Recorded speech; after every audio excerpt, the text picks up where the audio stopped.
From Fox News, it's The Campaign with Bret Baier. As the United States reached more than 4.6 million cases of COVID-19 and 154,000 deaths, on Sunday, White House Coronavirus Task Force Coordinator Dr. Deborah Birx said the country is in a, quote, new phase of the pandemic. As the virus remains a threat, obviously, to the American public and health, in Washington, leadership is struggling to come to an agreement on a new stimulus package. The sticking point for Democratic leadership is on maintaining the $600 enhanced unemployment benefits, while Republicans want it lowered to ensure the $600 a week does not prevent Americans from going back to work. As the negotiations stall, the Trump administration is reportedly considering taking unilateral action on enhanced unemployment and eviction moratoriums if Congress is unable to come to an agreement. Our socially distant panel is anxiously awaiting to discuss this and the campaign. But first, Fox News correspondent Peter Doocy gives us an update from the campaign trail. Joe Biden is home in Delaware this week trying to pick someone to be a heartbeat away from the presidency. And his wife tells Fox he's almost there. Yep, we're close. Okay, well. He's close. Joe Biden does not have any public events or private events to start the week, even though he told donors on Monday, we're going to keep campaigning as aggressively as possible. We're going to need as many pathways to victory as we're going to get. Biden also says that every race he runs, he assumes that he is losing, and he never assumes he is winning. But right now, he's leading in most national and battleground state polls, and the campaign is sending new staff to battleground states, including Texas, but most of their events remain online only. And the next thing we know about on Biden's schedule as an in-person event is his acceptance speech at the Milwaukee convention in less than 2 weeks. The Trump campaign has been trying to pressure Biden to agree to an extra debate and an earlier debate, since early voting starts before their first showdown, but that's not going to happen. A Biden campaign spokesman tells Fox Joe Biden said in June that he looks forward to debating Donald Trump on the dates and in the locations chosen by the Presidential Commission on Debates. We are still waiting for Donald Trump to agree to as much. The president has flirted with the idea of skipping the debates in the past, but his campaign tells Fox News that's not going to happen. He'll be there. In Wilmington, Delaware, Peter Doocy, Fox News. Peter, thanks. The latest polls show former Vice President Joe Biden and President Trump polling nearly even in some key battleground states like North Carolina and Georgia, traditionally Republican-leaning. The polls recently paint a more difficult path for re-election for President Trump across the board. Meanwhile, the mystery around former Vice President Joe Biden's VP pick remains as the rescheduled Democratic National Convention approaches and candidates on his short list continue to appear in the public eye to make their case. We'll start there with our panel, co-founder and president of RealClearPolitics, Tom Bevan, chief political correspondent for the Washington Examiner, Byron York, and Fox News politics editor, Chris Stirewalt. Chris, we were talking on a call and saying, maybe this is some grand strategy, to look at the shiny thing with these VP picks who are out there talking, and in reality, it's none of them. And Michelle Obama comes out of the door and says, I will be VP pick, and let's get this thing over with. Followed immediately by Wonder Woman. I think Occam's razor applies here. It's more likely to be Kamala Harris than somebody else. I think there's been a lot of staging efforts on the part of the Biden campaign to try to imbue what is sort of the obvious choice with some drama, leaks about the friction with Chris Dodd, who heads up the committee, and their enthusiasm for ambitious women, and all of that stuff may have been a piece of that. But other than Harris, only Tammy Duckworth appears to be somebody on that list who meets the first and most important criteria for Joe Biden, which is could become president and is a political asset, not a detraction, and could reasonably be seen as a person who could become president on day one.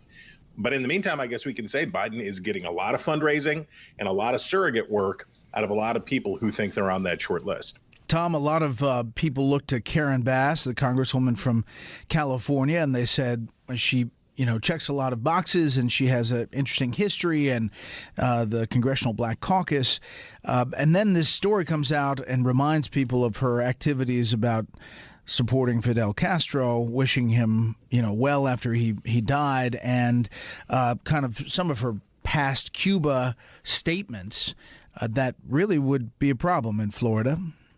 Yes. And it took about 2 hours for her past comments on Castro to surface, and another 2 hours for a video of her, christening a Scientology building in her district back, 10 years ago. I think that speaks to the point Chris made, the creation of drama, but also I do think that each of these candidates has flaws, and they are aggressively sort of pointing out each other's flaws. And I think that's in part because this vice presidential pick is seen within the party as being that consequential, that Joe Biden is merely going to be a placeholder or a transitional figure, and that whoever he picks is going to be the nominal leader of the Democratic Party and the presumptive frontrunner in 2024. Byron, your thoughts? Well, I'll say it again. The reason it is so consequential, of course, is that Biden is so old for a president. He would take office at age 78, far older than anybody's ever taken office. One name we haven't mentioned is Susan Rice, who doesn't seem to be a very viable candidate, having never served an elective office anymore before. But she does have the advantage of actually having worked with Biden, was a top official in the Obama White House, national security advisor, and ambassador to the U.S. And one of the things about almost all of the other choices is that Biden really doesn't have that personal connection that he values so much with any of them. Kamala Harris, being a product of the U.S. Senate, I think that stands very high in Biden's mind. He spent 36 years there. He thinks like a senator.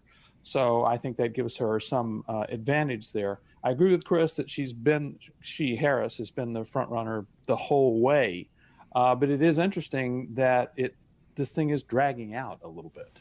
It is. And, people who say that they put out that they were going to make a decision this week, well, he could make a decision, but they're going to announce it next week. The bottom line, to Chris's point, I think this is all designed to give a little bit of juice heading into what a convention, we don't know what it's going to look like. We know it's not going to be packed to the rafters with people and balloons, but they're going to have some programming, Chris.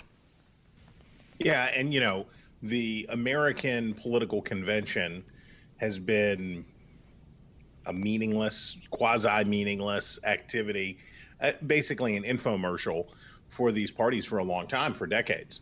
And this, one begins to wonder that given the way that the parties pick their nominees, is this the end of conventions as we knew them?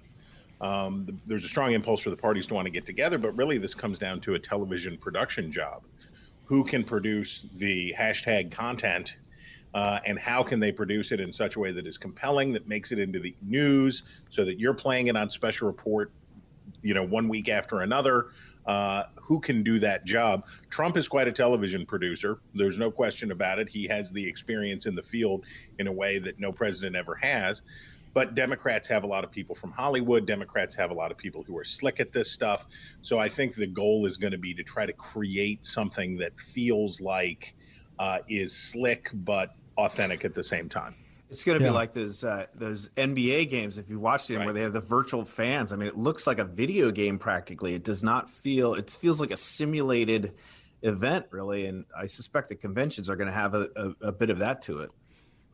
You think they're going to add digital delegates, like with signs and balloons and like funny hats?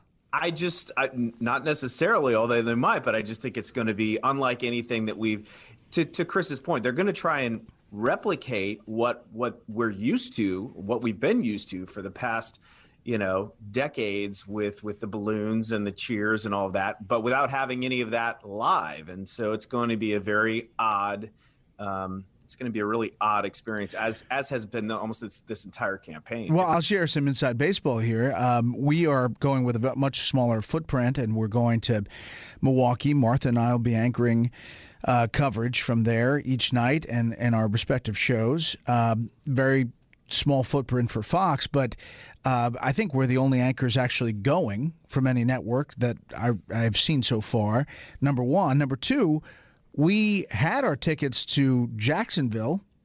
Now we shifted to Charlotte, but I don't know where we're going to be for the RNC convention when the president accepts the nomination. He may be at the White House. Wasn't that a great line? It was in the press conference last week, and Trump is asked, where are you going to give your acceptance address? And he says, well, we'll be going to Charlotte. So they said, oh, okay, so you'll be physically in Charlotte when you give your acceptance address. He said, no, we're working on that. We'll announce it next week. Anybody got any ideas? To listen to more of the campaign, go to foxnewspodcast.com.